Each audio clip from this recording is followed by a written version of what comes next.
Good evening. I am Kimberly Jeffries Leonard, National President of the Links Incorporated. And tonight, I would like to welcome you and thank you for joining us as we celebrate another creative link, Sonya Lockett, Chief Impact Officer at One Community.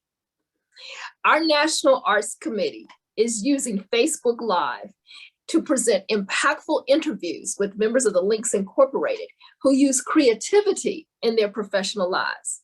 As another asset, the National Arts Committee is partnering with Link STEM Ready Signature Program to also highlight creativity that is a STEM activity. Now, we've had previous conversations and we've celebrated our own educator artist, K. Joy Ballard Peters of the Magnolia chapter in Georgia. We've celebrated our National Poet Laureate, Mona Lake Jones, Dr. Mona Lake Jones of the Seattle, Washington chapter, who's also an alumna member. And we've celebrated our very own astronaut, Dr. Jeanette Epps of the Houston, Texas chapter. Tonight, the Links Incorporated has the distinct pleasure of collaborating with the Society Incorporated and Black Women's Agenda Incorporated. And I have the pleasure of being joined by the 14th National President of the Links Incorporated and the National President of the Society Incorporated, Dr. Gwendolyn B. Lee, and the National President of the Black Women's Agenda, Inc., Gwainevere Catchings Hess. I'm going to ask them to talk a little bit about themselves and their organizations before we get started. Dr. Lee. Good evening, everyone. And I am honored to have the organization I lead, the Society Incorporated, supporting the arts, and of course our foundation, to be a part of this wonderful, wonderful program, Creative Links, Celebrating Every Day, in collaboration with the Links Incorporated and Black Women's Agenda, as we salute Sonya Lockett, Daniella Robinson-Asfaw, for bringing to light critical women's issues through the incredible life of the Queen of Soul, Aretha Franklin, and the hurdles that she had to overcome as a vocal artist, certainly as an entrepreneur and as a leader. The Society Incorporated Supporting the Arts is an organization dedicated to just that, the arts. Our mission, of course, is to transform the lives and social conditions of children who live in underserved communities through involvement in the arts, because you know we don't have arts in the schools anymore, because we know that so many of our talented youth need to participate in organized programs that will hopefully lead to their awareness and appreciation and elevate and empower them in whatever artistic genre they have chosen. We know to help students to, if they connect and integrate their artistic concepts across multiple art forms, hopefully this will encourage them to explore their abilities in the arts, and of course, illuminate some aspects of themselves. In other words, we're trying to help them through their artistic endeavors, raise their self-esteem and confidence, which, as we know, is very necessary to succeed. And we do this through what we call four creative areas: the literary arts, writing, poetry, essays, artistic student response and expression, performing arts, dance, stage, other theatrical performances, visual arts, fine applied photography and technology, and instrumental arts, voice and instrumental music. I am assisted in my leadership journey by 30 fabulous chapters all across this country, full of empowered women who, though not all artistically talented, but each and every one of them driven by their passion for the arts. We know that if we capture our youth and their talent while they're young, we can help them to live out their dreams and their ambitions. Through our scholarships, our mentoring programs, and support from our chapters and their mentoring programs, and our honorary members, Daphne Maxwell Reed, who is an American artist, photographer, and fashion designer, Virginia Johnson, artistic director of the Dance Theater of Harlem, and Jonathan Green, an acclaimed artist who has done a lot of work about our heritage and the Gullah community. And believe it or not, the late David Driscoll, who's an honorary member. We know that we can use their talents and their skills to help us help these young people to determine what it is they need to know and do. Do they need to know more about management? Do they need to know more about handling money? Whatever it might be, that's what we want to provide. So I applaud and thank you on behalf of for the Links Incorporated and the Black Women's Agenda for allowing us to be part of this endeavor this evening. It means so much to our organization because, as I said, we are driven by our proud appreciation of the arts, and we know how hard it is for women, for sure, in the arts to succeed. So thank you again for allowing us to be a part of this evening, and I can't wait to see the trailer and to ask some questions, and then, of course, to see the movie. Thank you. Thank you, President Gwen. President Gwen of the Black Women's Agenda, Inc. Hello, everyone. Good evening. Thank you, President Kim, for inviting us, the Black Women's Agenda, to participate in this evening's festivities and discussion. We are delighted to be here along with President Gwen Lee and look forward to the discussion. The Black Women's Agenda is an organization that has 24 collaborating organizations. Most of the female Greek organizations are a collaborating member, as well as wonderful civic organizations like the Links, like the Society, are members of our collaborating group. So we're delighted to be here, and also faith-based groups. The Black Women's Agenda is an organization that we are advocates for securing the rights of Black women and their families. And so, simply put, we're just trying to get respect for Black women. So we want to be here tonight and have this discussion about this wonderful woman, her life and the work that she did that made her the Queen of Soul, and the work that was done by this wonderful group. We want to salute Sonya and Daniella for their extraordinary work in this endeavor. So thank you so much for the invitation. Thank you, President Gwen. And we want to welcome not only all of the members of the Links Incorporated who are joining, but all of the members of the Society Advocating for the Arts who are here, and all of the members of the Black Women's Agenda and the 24 collaborating organizations that make up the affiliate members of that organization. So thank you all for coming, and thank you all for joining. This is an exciting program tonight, and we are interested in revealing the intricacies of how two remarkable women navigate their lives in the entertainment and media industries. We are having that conversation with our Links member, Sonya Lockett, who is a member of the Angel City, California chapter. She is the Chief Impact Officer of One Community, and Daniella Robinson-Asfaw, Vice President of Field Publicity, Promotions, and the head of Target Marketing for United Artists Releasing. These two women embarked on a journey to unveil, examine, and in essence, to have a dialogue about critical women's issues through the incredible life of the Queen of Soul, Aretha Franklin. So let me tell you just a little bit about them as I introduce them and let them tell you more about themselves. So our member, Sonya, is a seasoned media executive and a nationally renowned strategist at the intersection of entertainment and social impact.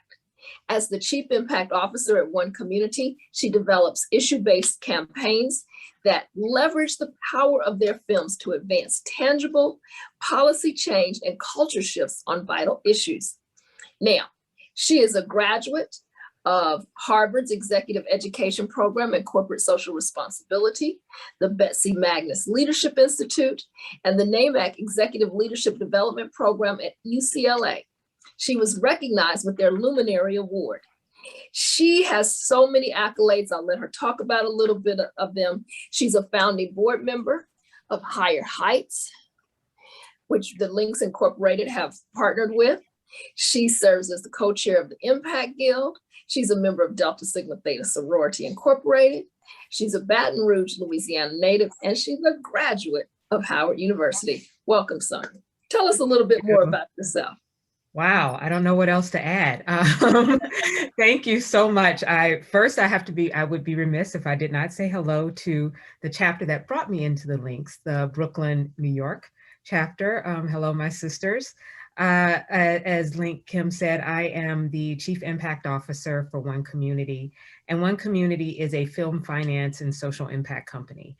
We invest in film and television projects, but we really look for those projects that have some issue or some story that we really feel that we can uplift, that we can use that issue, use that story to bring attention to that issue, to amplify that issue, to accelerate any work that's being done around that issue, and to use it to also engage audiences on issues that we care about and issues that can move the needle in our communities.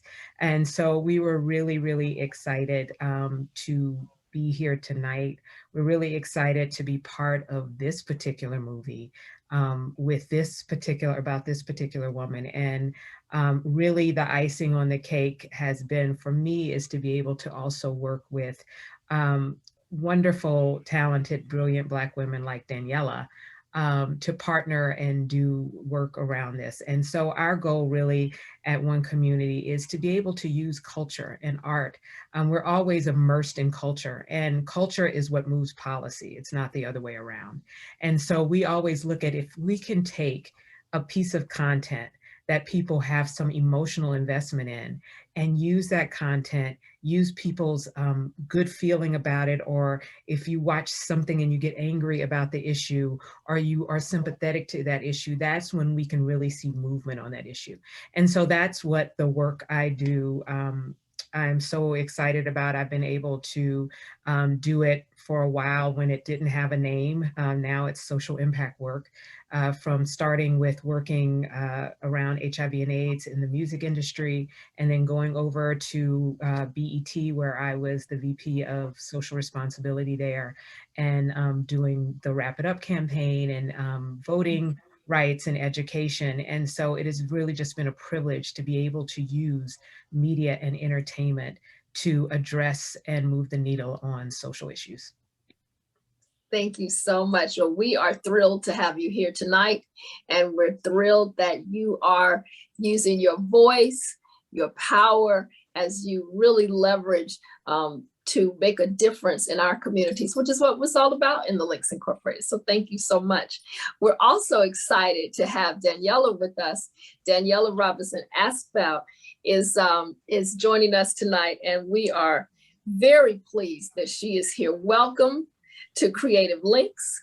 Daniella is the Vice President, Field Publicity, Promotions, and Head of Targeted Marketing at United Artists Releasing, when she's based in Los Angeles, California. She's a senior level marketing and PR professional with over 14 years in creating and spearheading regional and targeted publicity and promotional campaigns from a film studio perspective. She's a graduate of the University of Southern California, and she's held positions at Sony Pictures, Universal Pictures, Focus Features, and Annapurna Pictures. Daniella, tell us a little bit more about your storied career. Sure. Oh my goodness, that is so overwhelming. Well, first off, it's an honor to be part of this, and thank you for inviting me and letting me take part in this really incredible opportunity. I am with United Artists Releasing. I've been with the company for well over 4 years now. I came over from Universal Pictures. My primary role and goal at United Artists Releasing is to highlight and work with targeted people of color, writers, men and women, to highlight our films, promote our films, but also to highlight the important projects that we're working on, whether it be along with Sonya Lockett, social impact campaigns, along with other exciting things like that. So it's been a pleasure, and I'm so overwhelmed actually right now to be part of this and hearing Sonya speak. It really is, my job is really to not only highlight the films that we work on, including R.E.S.P.E.C.T, which I am so honored to be working on with our team, but also just to be able to uplift voices and those, Black media and the press that talk and write about our films that don't always get the opportunity to cover our films or talk with our talent. My goal in my job is to open doors and to allow, you know, our you know, women of color and men of color to be able to participate and have the opportunity to speak with our talent from our films. That's an important part of what I do, and to encourage and make sure that filmmakers and talent are also aware of the writing that they do and the great work that they do to promote and market our films. So it's been a pleasure. I have started at USC. I graduated in 2007, and I have been I've been in various companies, as you highlighted, and all of the different iterations that I've been in have always been about highlighting and working with media that really can be collaborative and also help us bring our story and our narrative of what we're promoting in our films. So working with Sonya on R.E.S.P.E.C.T has been a true honor and a pleasure. And I'm excited to show you a lot of the things that we're working on and what we're doing on this campaign specifically. So thank you for having me. I really am so overwhelmed. So I'm excited to be here. Well, we are so excited to have you. We're so excited about this film. We're so excited about hearing about your journey and how you both got to this point and what you think the impact of this film is going to be on us in our community. So before we get started with our conversation, let's view the movie trailer.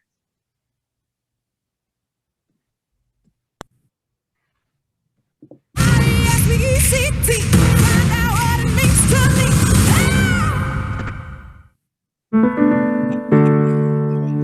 How is Aretha doing? Aretha's doing alright.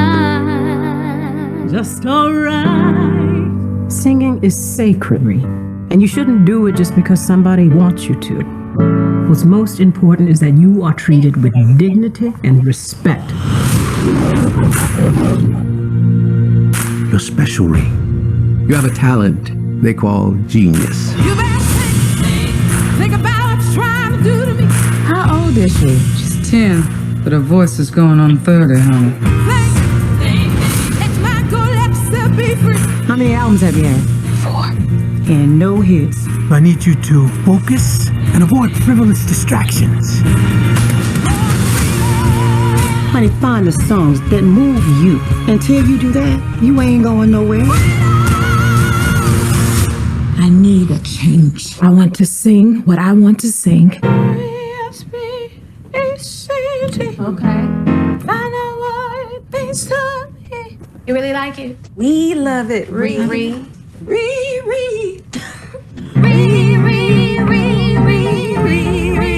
It's really good. R.E.S.P.E.C.T. Find out what it means to me.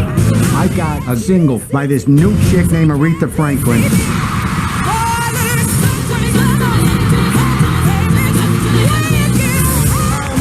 To present Aretha Franklin Day. You're not about to mess this up for me. Ladies and gentlemen, Miss Aretha Franklin. This song goes out to anyone who's ever felt mistreated. I used to feel You need to take a break. I know how to run my business. Have you lost your mind? Maybe I found it. I believe I have the chills.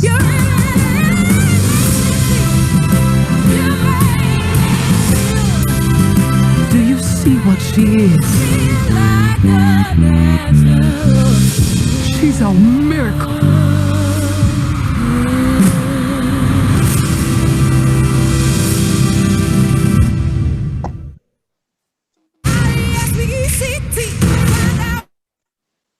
Wow, that was really, I mean, I don't know about you all, but that was, I'm speechless and excited.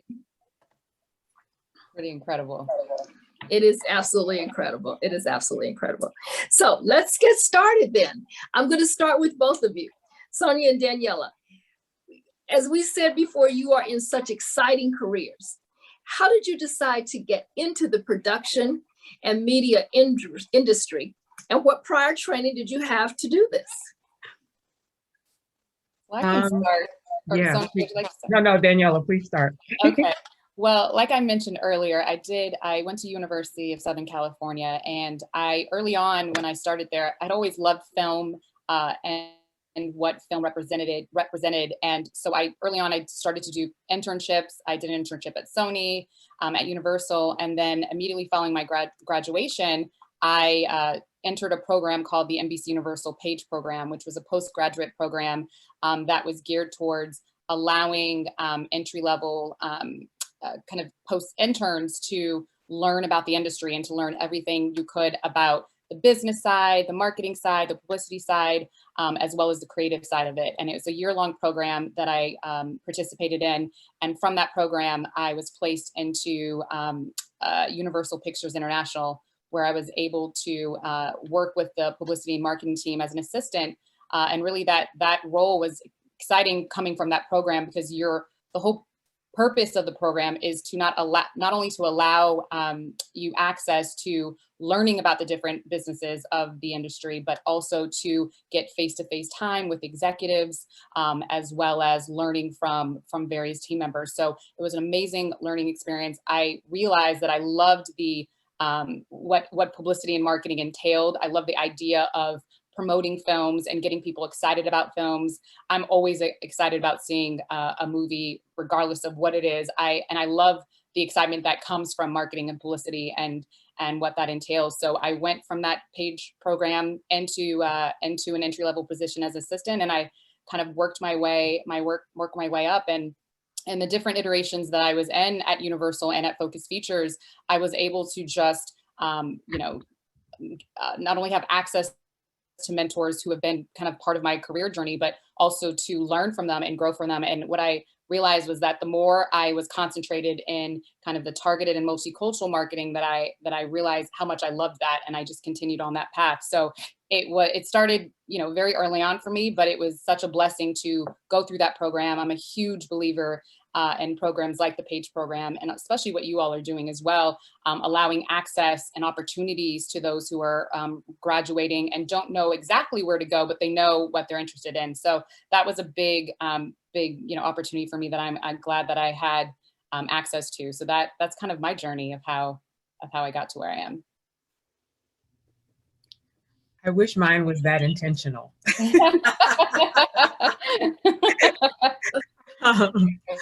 I was that little girl who was constantly watching television, acting out everything. I thought I was going to be an actress. In my mind, I should have been playing Aretha maybe. But I was always interested in kind of the on stage, and ended up, when I went to college, decided to major in public relations. So I got out, did PR, worked for DC government for the Mayor Marion Barry, and then decided I did not want to ever look back and go, I wonder if, and I quit my job and moved to New York and went to drama school, to the excitement of my parents. And there I did like the acting thing for a little while, and ended up starting to do a lot of freelance PR work in the music industry, and continued that. Started working for a nonprofit, Life Beat the Music Industry Fights AIDS, as their marketing communications manager, and then got recruited to come over to BET and Viacom, because BET was starting their public affairs department, and HIV and AIDS was going to be the issue that they focused on.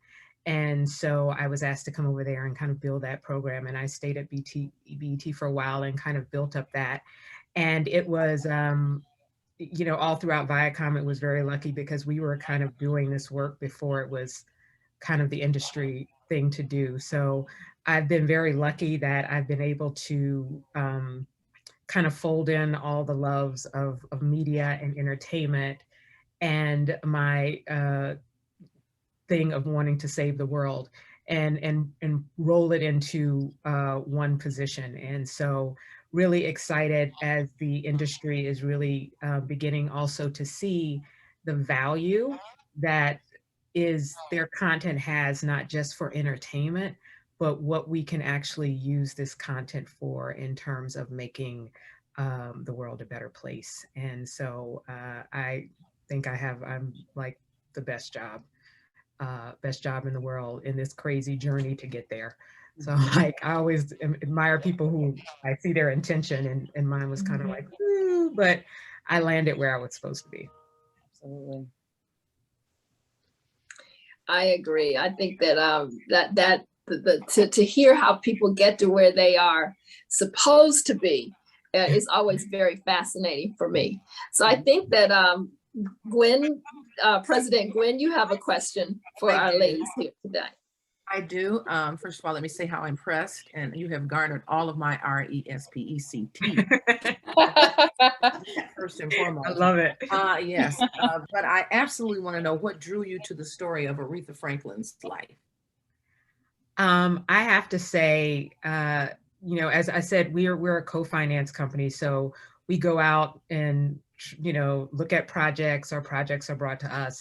And when our team read the script, we were just blown away. And not only the story, but this was right in our wheelhouse, because not only the impact that we do is also about how do we bring underrepresented voices to the forefront. And so we have this story about this amazing Black woman, written by a Black woman, directed by another Black woman. And it was just, wow, like this is, we have to get in this. We have to be a part of this, because this is the trifecta.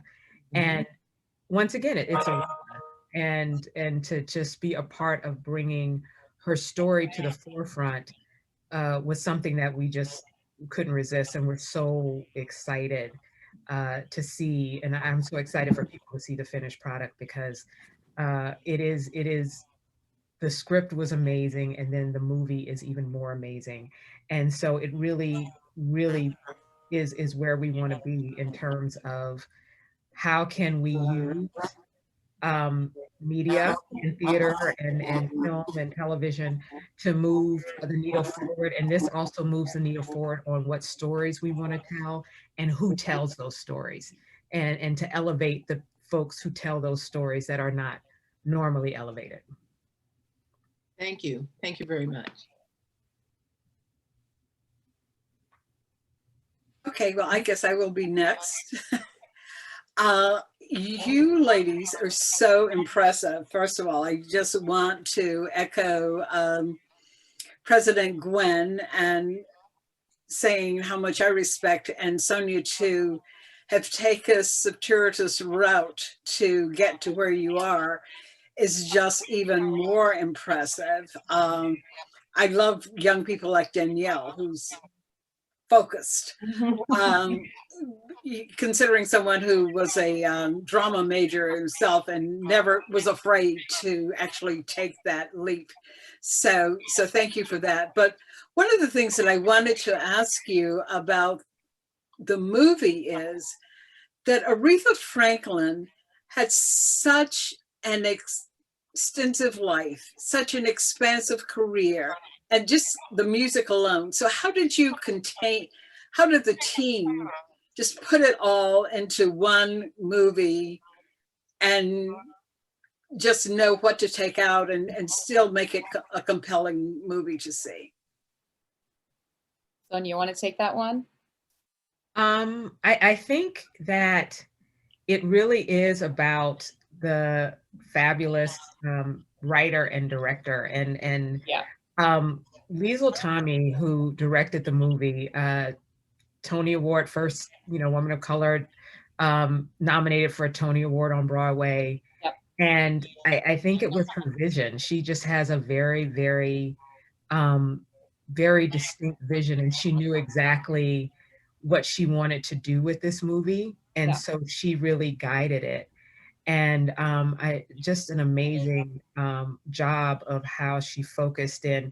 I think you really, after seeing it, really come away with a newfound respect for who Aretha is. And especially as a Black woman, you come away with not only a newfound respect, but just an increased pride of who she is. And that's Liesel's vision. And it was amazing. And I know Daniella gets to work with her closely. I'm a super fan on the side of her, but yeah, that was her vision.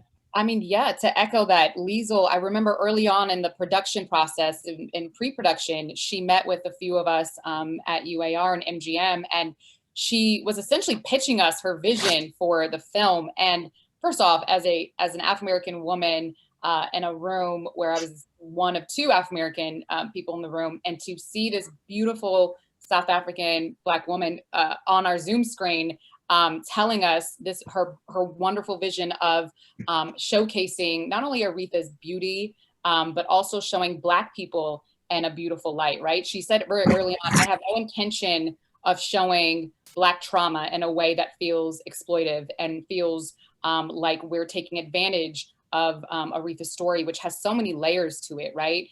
So many nuances to it. And the way in which she spoke about her vision was just so incredibly inspiring. I remember being in that room, I was teary-eyed, and I was just so full of joy that I was embarking on a journey with, to Sonya's point, not only a Black director and filmmaker, but also a Black screenwriter who also comes from the church. Her father was a pastor, and to be able to work so closely with them with bringing their vision to life.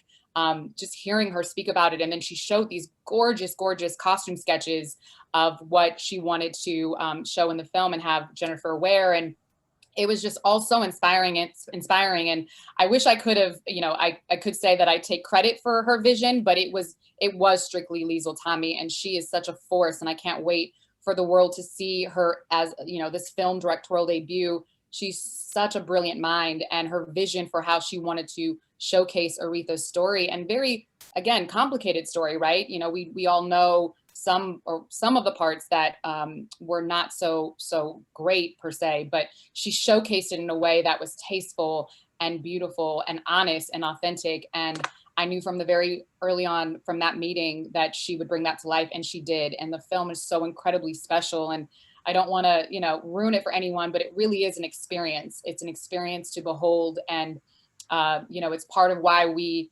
wanted to wait until the time to show it on the big screen as Ms. Franklin wanted and intended it to be shown. But Liesel was certainly the right filmmaker to bring it to life. And I was just honored to be part of it.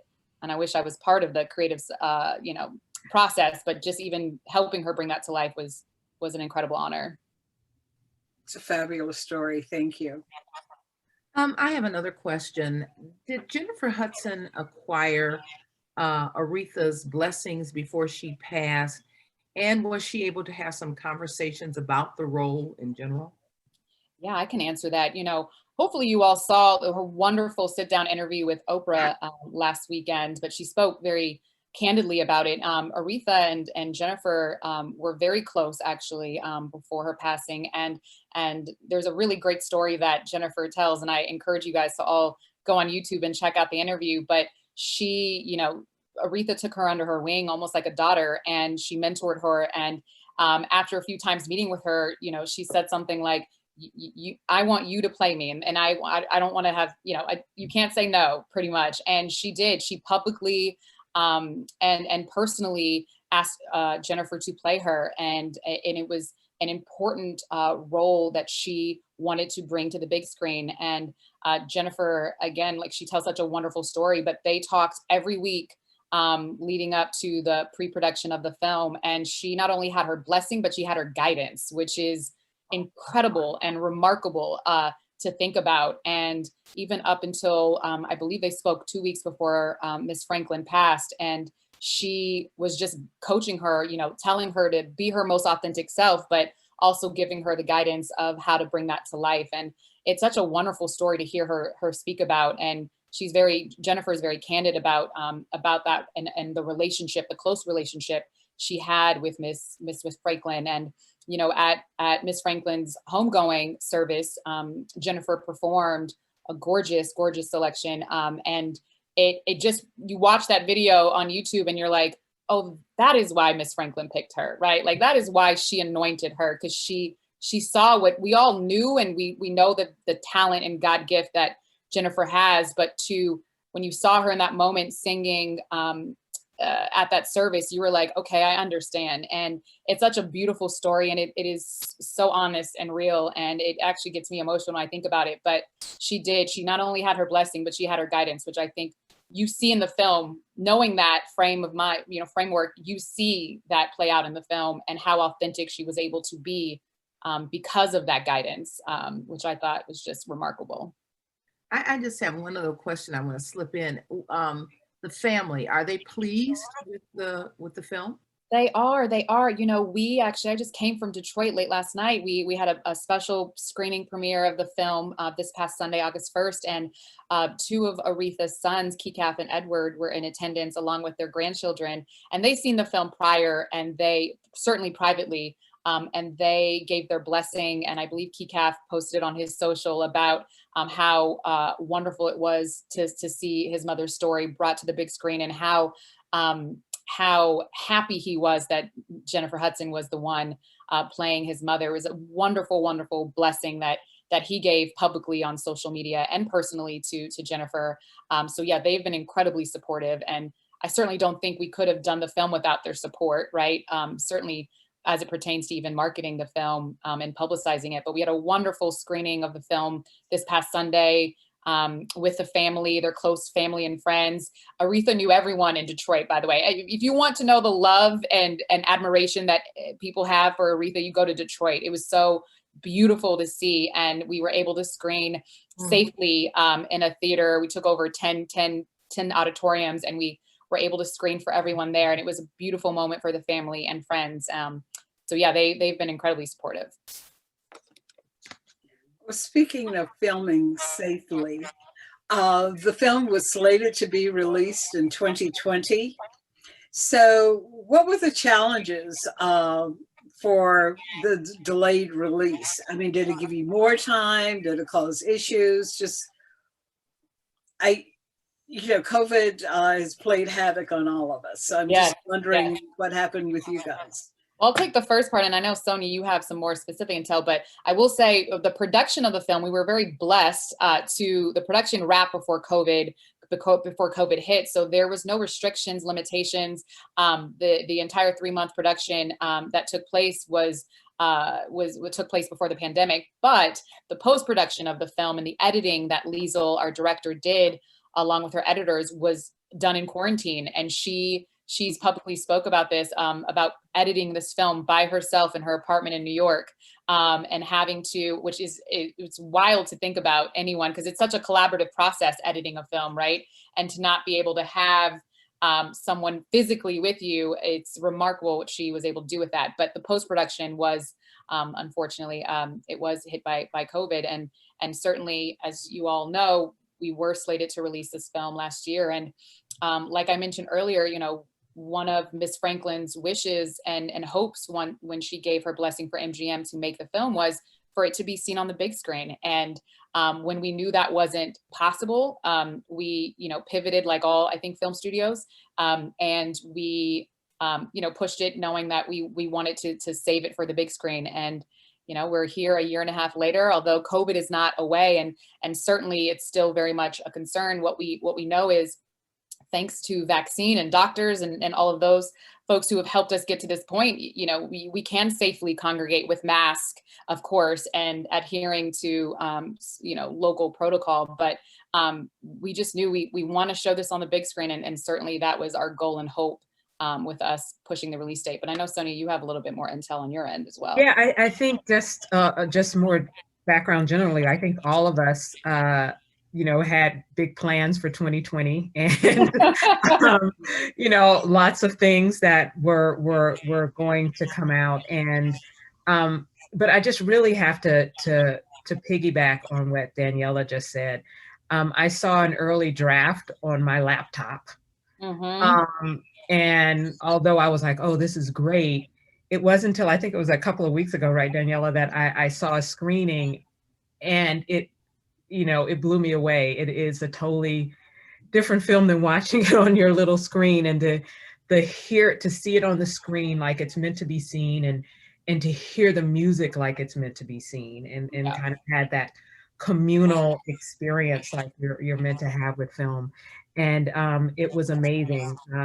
I think, like we said, a lot of films were held back and or either put, on streamers, which, people had to do what they had to do. But this really is one that you wanna be in the theater for. And so we hope everyone takes precaution and Yes. but goes out to enjoy it in the theater, because it really is spectacular. Yeah, I'm so sure. So ready. You talk about, Daniella talked about having to have the editing this film in quarantine. So, I can't imagine, and I'm not a filmmaker, but I can't imagine doing that kind of work by yourself. Yeah. But I'm sure that there were other creative challenges that you had to deal with during COVID. And so, as President Gwen said, the pandemic has impacted all of us. So tell me about some of those creative challenges, how it impacted the marketing and publicity, and maybe some of your most difficult production problems that you had to overcome as you all had to manage this process. Yeah, as I mentioned, we were so blessed again for the production. I think, a lot of, I'm sure you guys read, a lot of the industry not only was impacted with their protocol on safely shooting films, but we were really blessed to have shot the film. Literally, I think the last day of shooting was like February, early February. And then, the pandemic hit early March. So it was so wonderful because I went to set a few times, and I think Sonya went to set as well in Atlanta, and we shot a little in Detroit, but being able to be on set and looking back now, that seems like 10 years ago, but to not have, the frame of mind of COVID then was, I think, allowed for such creative juices to be flowing and really allowing for the process to be made in the most organic, authentic way. But to your point, cutting to, the marketing and publicity campaign for this film, as you guys saw last year, we had to stop our campaign knowing that we could not safely screen this movie in a movie theater at the time when our first release date, vaccines weren't even available, right?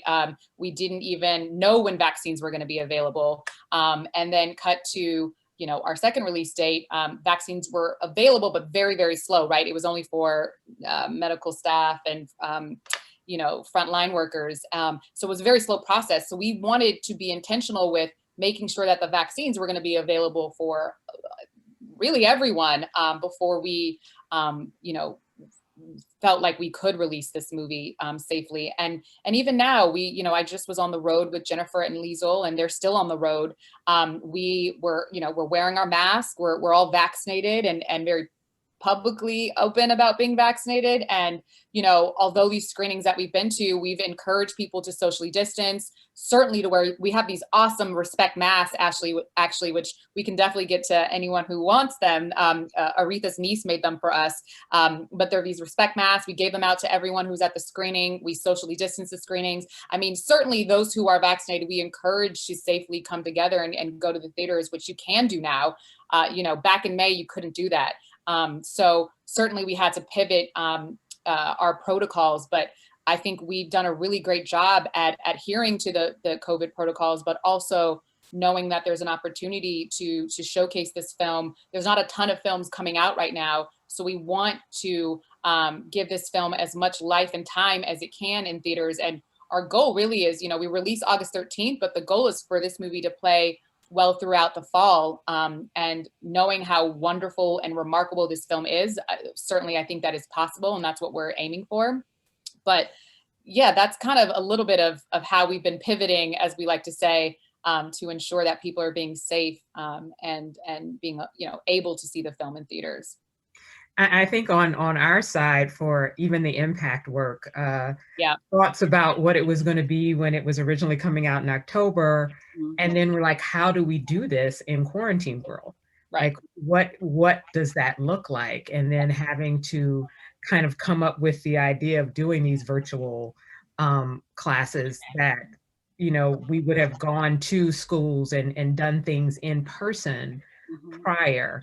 having to pivot to like, what do we do in this new kind of at the time, like Daniella said, when there was no vaccine on the horizon, and everyone was just kind of in like, how do we do this? Right. So I think everyone pivoted, but came up with creative ways to do it, because we were like, we have to do this for this film. We are so invested and excited to make this film successful and all the work around it successful. And we were like, we are going to find a way. Great. So everyone is not as old as I am, and they don't know about Aretha Franklin's activism and the role that she played in civil rights. So can you tell us what you hope that Black women, their families, in fact, everyone who sees the movie, what do you want them to know about Aretha's activism? Oh, wow. That she was at the forefront. I think, like you said, we all know her as the Queen of Soul and know, her voice, but we don't know all of her voice. And I love that this movie shows another part of her voice that was just as powerful as her singing voice. It wasn't until a couple of years ago, and I am a huge Aretha Franklin fan, and I'm also a huge Angela Davis is like, I idolize Angela Davis. I only found out a couple of years ago that she had offered to bail Angela Davis out of jail, and was very vocal about that. And so I think, especially in this time that we're in right now, I think seeing that part of Aretha as a Black woman who, to remind us that Black women have always been on the front line and always kind of been the one to use our voice to against injustice, and to see that from Aretha. And I hope that it shows us, reminds us who we are, who we've always been. It shows younger women who you can be. It shows other artists how you use your platform, in a way that is not only about your personal art, but how you use your platform for community. And I'm hoping that that's part of what people take away, the Queen of Soul, but queen of us, queen of community as well. That to be able to use your voice is one of the most powerful things ever. And we are in a time where it's needed more than ever. And so that's one of the things that we really hope people come away from this movie reminded of the power of their voice. Because at that time, bailing out Angela Davis could have been a career buster. Right. Everyone saying communist, communist, communist. So that's wonderful. Thank you. And we don't have that enough. You think of Aretha, you think of the Harry Belafontes, you think of all the people who put community ahead of personal career, because that idea, if all of us are not lifted, like what is it? So, yeah. Beautifully said, Sonya. From an arts perspective, Aretha Franklin, of course, as we know, the Queen of Soul, was a musical genius. How do you use her story to inspire our young people who are also pursuing careers in the arts? That's one thing that has been so exciting for me when we talked about what do we do around this particular movie for social impact. It's not like there are some movies that are very straight in terms of engagement, like in Just Mercy, this is criminal justice reform, this is what we want to do. And so how do you take this biopic? And one of the things we looked at, like, what was it that Aretha, one, was passionate about, and what does her story push forward? And so the idea of how can we use Aretha's story to uplift our young people in underserved communities. And so, and as we said, doing it within quarantine, COVID, how do we do that? And so we came up with the idea of developing these, what we're calling these virtual master classes, this campaign called In Session, so that we can, and we have two tracks of it.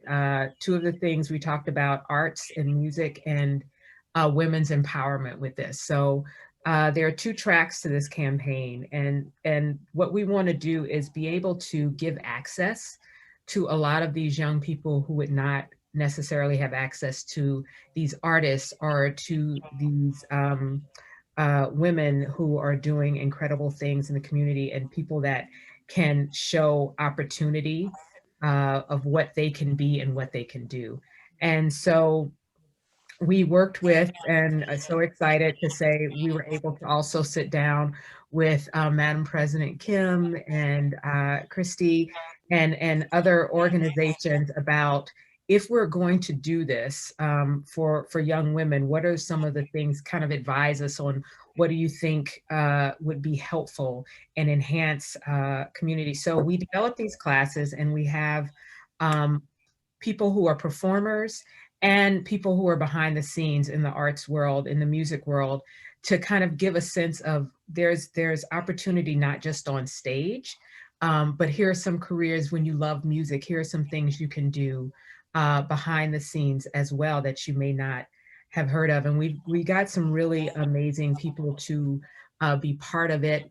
We have Damian Sneed, who is himself a music teacher, but he's also a musician, and he was in the band with Aretha for the last couple of years and also kind of helped teach Aretha classical piano. And so he's telling his story and also doing teaching music theory by breaking down with the band, you know, the song R.E.S.P.E.C.T. And then we have people who were Tina Ferris, who is one of the only Black women who's tour management company. She was tour manager for The Roots and D'Angelo and all these folks who are telling young people, kind of telling their story and talking about what they do so people understand. And then on the women's empowerment track, we have great women who are talking about not only just their careers, but things they've overcome to get to where they are now, and in hopes to providing some inspiration for young women of where they can go and what they can be. So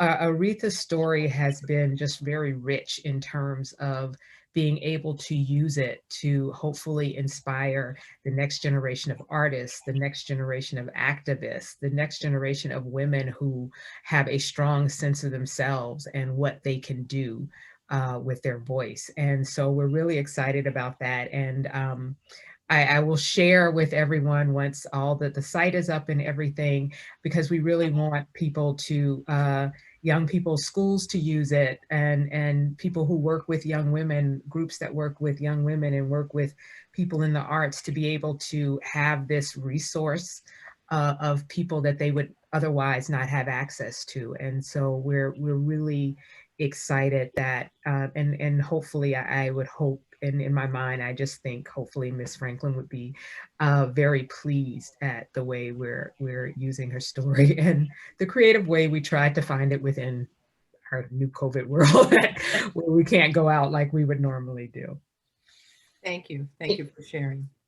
You know, I think that every president on this call, not speaking for the other two, but I know that I can, every president on this call, we're looking forward to that site being up, because we want to be able to utilize those resources for our communities, our young women, as it relates to music, arts, women empowerment. And we all have programs that would fit so nicely into that. And one of the things that I know that we all are looking forward to is being able to roll that resource out to our respective constituencies. So thank you, Sonya, for even allowing us to have that conversation around that, because I think it is such a natural extension of what you're doing with this film. You know, the movie R.E.S.P.E.C.T. is so aptly named because it seemed like this is what Miss Franklin was pushing for her whole life, this respect, and she gained it. We talked about the fact that she used her voice, she used her platform for advocacy, which is really so appropriate for Black women today, because, you know, we talk about it all the time. The soul of this nation is on our shoulders. They look to us to move all of these things around social justice and impact, and, you know, they're always coming to Black women. So you talked a little bit about why it was so important, her work in advocacy, her work in civil rights, especially in this time and in this place. What else do you want Black women to take away from this movie? Oh, gosh, that's a wonderful question, and so much to answer. I think for me, you know, it was certainly, I grew up listening to Miss Franklin with my grandmother and my parents, and certainly I knew her music, or I thought I knew all her music, but what I didn't know was she had several albums that no one even heard of, right, before her big hits came out. And we kind of show that a little bit in the film, how much she struggled to be a recognized musical artist, and her journey to get there, and creating her own voice. But I think aside from that journey, which is a wonderful thing to watch in the film, I think also what was a learning experience for me was, like we talked about, her being at the forefront of the civil rights movement, her having a close relationship with Dr. Martin Luther King Jr., her being at the forefront of being open and honest when it, you know, as it pertained to Angela Davis and all the great work that the Panthers were doing. And it was such a learning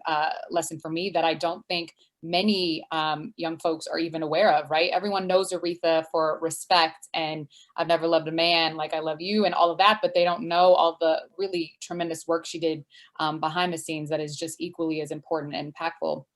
But in addition to all of that, I think what's so beautiful and wonderful about the story is seeing how gorgeous Black women are, and seeing them shine the way that Miss Franklin did, the way that her sisters did, the way that her grandmother did. Liesl Tommy was so intentional with showcasing the beauty of Black women, and that wasn't just, you know, wearing makeup and such, but just like the honest beauty of Black women, and being such supporters, and also the backbone behind family, and you know, how important faith was in their lives. And I think, you know, the movie intentionally starts with Aretha and the church, and it, you know, not to spoil it, but the church is a big part of who she was, and her faith was a big part of who she was. And the film is very intentional about showcasing that, which I thought was also very important. I think women and our faith, and Black women specifically, it is what has kept us sane, right? God, and whether it's you believe in God or you believe in a higher being,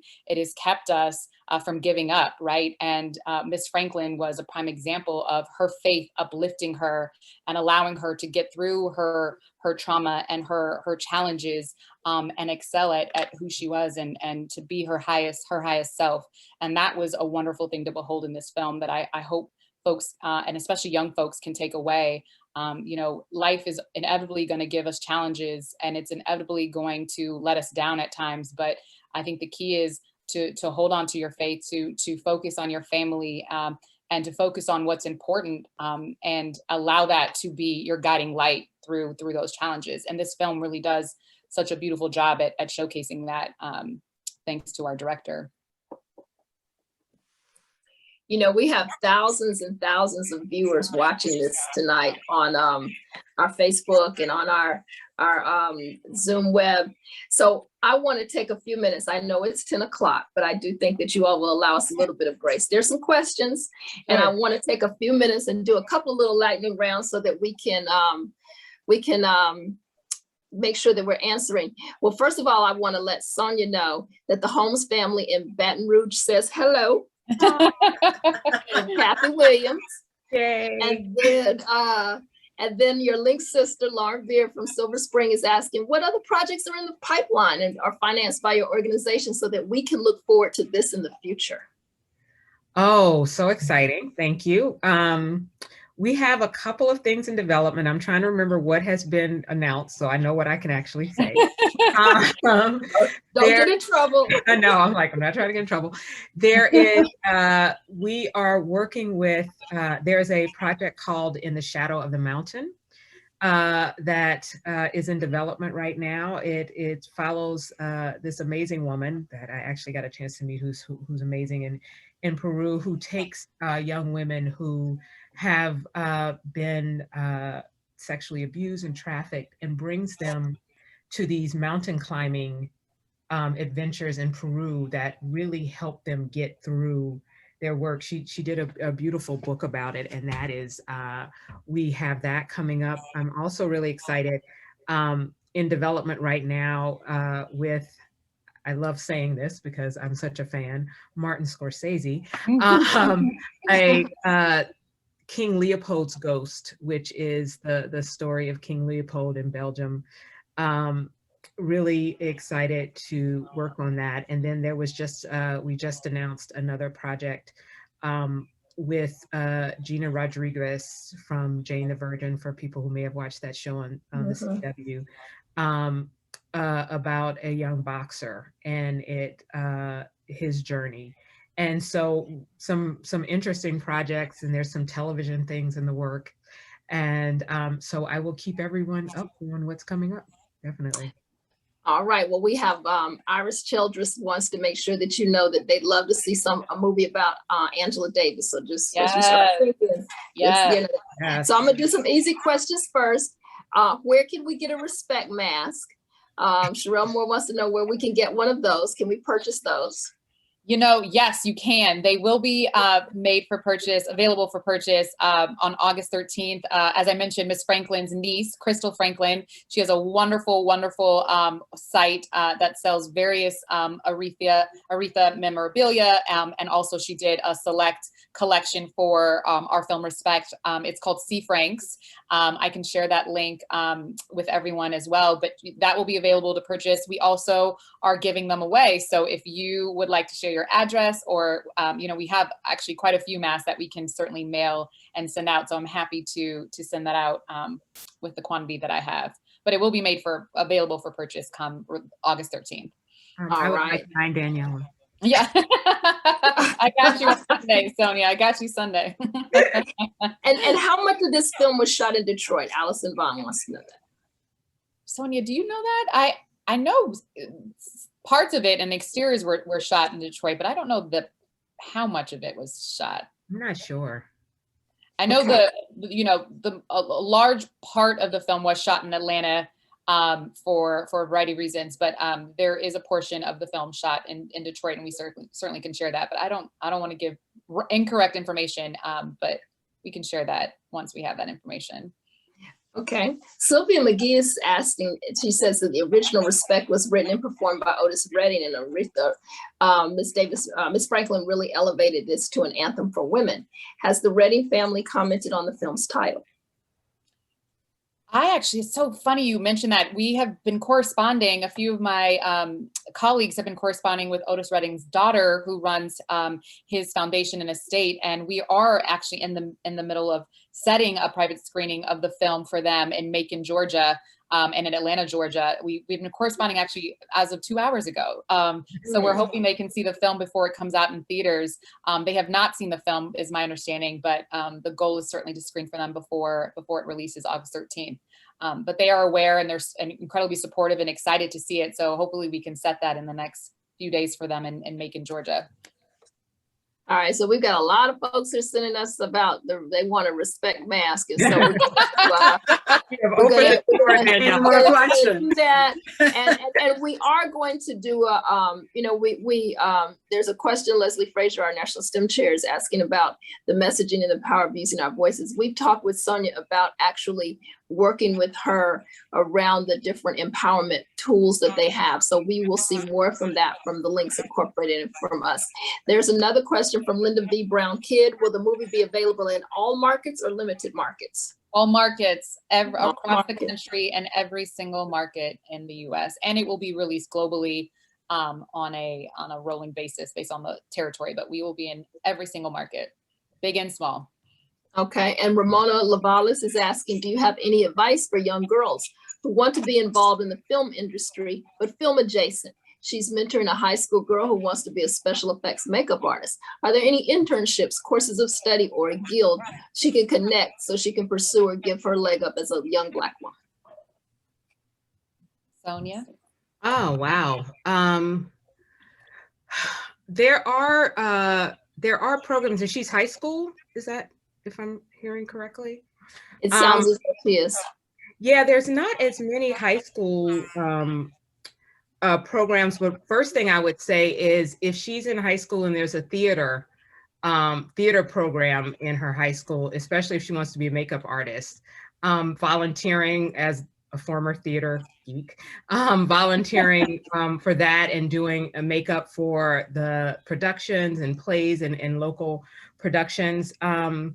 I think that's a great thing, because maybe that's something we need to add to some of the career things about makeup artists. I don't think the makeup artists have a guild, and I think that's one of the things they talk about. So that's one of the things. A lot of them come from doing makeup at beauty counters, and so even having suggesting that maybe she working, you know, in stores at beauty counters to kind of get the skill and the technique, makeup and volunteering. A lot of them came from, that's how their trajectory of doing makeup for film happened. So I would start her there. And, you know, I don't know a lot about the makeup place and where you would go. I'll kind of ask around a little bit about that.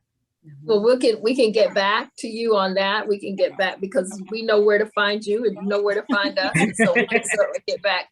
And as those chats are filling up about the mask, we'll circle back around please that. send me the addresses. Yeah, Danielle, you started something about the I mask. opened the door. No, you know what? You did, but that's okay. I can definitely provide that for sure. Just send me a link with all the addresses. All right, I'll do that for you. And we appreciate it. So our time is coming to an end. Unfortunately, this has been a phenomenal conversation. I want to thank our celebrated guest, our own creative link, Sonya Lockett, and our guest, Daniella Robinson-Asfaw, for their time, for their effort, and for having this insightful conversation with us. I'd also like to thank our partners, our collaborators, President Dr. Gwendolyn B. Lee and President Gwainevere Catchings Hess. We're thrilled to be partnering with the Society for Advocating for the Arts Incorporated and Black Women's Agenda Incorporated on this. I also want to just thank our National Director of the Arts, Dr. Joyce Marie Jackson, and our Assistant Director of the Arts, Marilyn Monroe, for the orchestration of this Creative Links event. It is phenomenal. We've got some more coming down the pike, so I want you all to stay tuned. We've got some in September. We've got a Creative Links and Leap of Faith. I don't want to talk a little bit about that, but we've got September, we've got October, we've got November. So Daniela, I'm going to ask you, just follow us on Facebook and you can watch them too. And please, and I know everyone is excited about the release of R.E.S.P.E.C.T. I know that it's a must see, and we wish you all much success in the release of this movie. So thank you again for joining us. Thank you again for your time. Sonya, thank you for being a creative link. President Gwen and President Gwen, thank you for your collaboration and partnership. And for all of those who are joining us, I want to thank you. I think that our director and our assistant director are here. So if we can spotlight them, and I think they're on here. If they're not elevated, we want to thank them and give them a huge round of applause. But and for everyone who's joined, thank you for your time tonight. We all need a little respect. August the 13th. Thank you. Thank you so much. Good night, everyone. Good night. It was great. Thank you. Thank you so much for doing this. Good night. Thank you, Sonya. Thank you.